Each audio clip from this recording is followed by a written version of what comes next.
आग लगाने की कोशिश की है क्योंकि वन विभाग उसकी जमीन पर कुछ करने जा रहा था।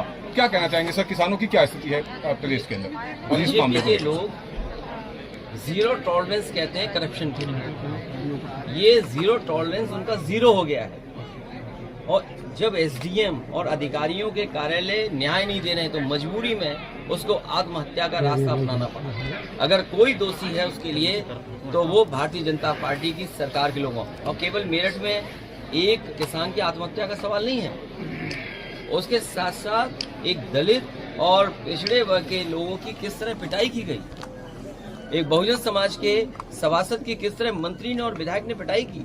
बताओ क्या कार्रवाई की इस सरकार ने, जो हमेशा बुलडोजर की चालू करके रखते हैं। क्या उस मंत्री के घर पे बुलडोजर जाएगा जिसने बहुजन समाज के सभासद का अपमान किया है? क्या ये वही बुलडोजर एसडीएम के घर की ऑफिस को तोड़ेगा कि जिस एसडीएम या जिस अधिकारी की वजह से उस किसान की जान चली गई? अच्छा, महादेव जीरो टॉलरेंस इसलिए नारा दे रहे हैं जिससे हमारा गरीब समझ ही नहीं पाए। गरीब समझना जाना ने कौन सा फैसला ले रहे हैं जीरो टॉलरेंस से। इन्होंने कहा जीरो टॉलरेंस हमारा करप्शन के लिए। आज करप्शन क्या है, उसी का परिणाम है कि जान देनी पड़ रही है। पहली जान नहीं गई है, इससे पहले बाराबंकी में, हैदरगढ़ में भी इसी तरह एक किसान अपने न्याय के लिए गया था, उसे आत्महत्या करनी पड़ी, जान चली गई। कभी मुख्यमंत्री आवास में इतने लोगों ने आत्महत्या नहीं की होगी। कई बेटियां न्याय के लिए आई और मुख्यमंत्री आवास के सामने आत्मदाह किया, उनकी जान नहीं बची, चली गई। और मैं अपने पत्रकार साथी से कहूंगा वो तमाम आंकड़े आप निकाल करके जनता को बताएं कम से कम कि कितनी ऐसी घटना इस सरकार में हुई है। अच्छा सर, सत्ता पक्ष जो है लगातार विपक्ष पर ये आरोप लगा रहा है कि प्राण प्रतिष्ठा को लेकर विपक्ष जो है वो अलग अलग गलत बयान कर रहा है। तो क्या प्राण प्रतिष्ठा के दिन आप भी जाएंगे क्या अयोध्या? देखिए,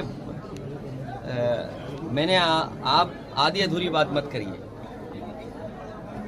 पूरी बात यह है कि बीजेपी के लोग ये कह रहे हैं कि जिसके पास निमंत्रण होगा वही आएगा। हमारा पक्ष ये है कि भगवान जब बुलाएंगे तो वो बीजेपी भी नहीं रोक पाएगी। और अगर आपका हमारा किसी का मन करे कि आज भगवान की इच्छा है हमें देखने की, तो क्या हमें कोई रोक पाएगा?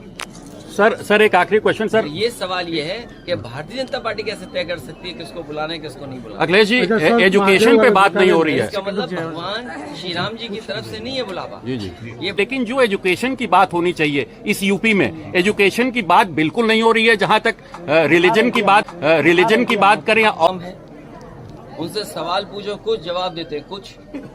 और प्राइमरी स्कूल आप देख लीजिए, बच्चों की संख्या कम हो गई। इंटरमीडिएट में देख लो, बच्चों की संख्या कम हो गई। आईटीआई पॉलिटेक्निक में एडमिशन लेने वालों की संख्या कम हो गई। आखिरकार आप देश को कहां ले जा रहे हैं? अमेजोन जैसी कंपनियां, या अमेजोन न बोलूं मैं, या जो नए तरह का व्यापार बिजनेस हो रहा है उसमें नौकरियां रोजगार हैं। तो सरकारों को जो परिवर्तन और बदलाव लाना चाहिए वो नहीं ला रहे। वो अपने जो आइडियोलॉजी है उसके हिसाब से शिक्षा को देना चाहते हैं। अगर वो आइडियोलॉजी के हिसाब से शिक्षा दोगे तो हमारे समाज और देश का भला नहीं होगा। नौकरी रोजगार कैसे मिले उसकी अगर व्यवस्था करोगे, शिक्षा उस तरह की, तो शायद नौकरी रोजगार मिलेगी।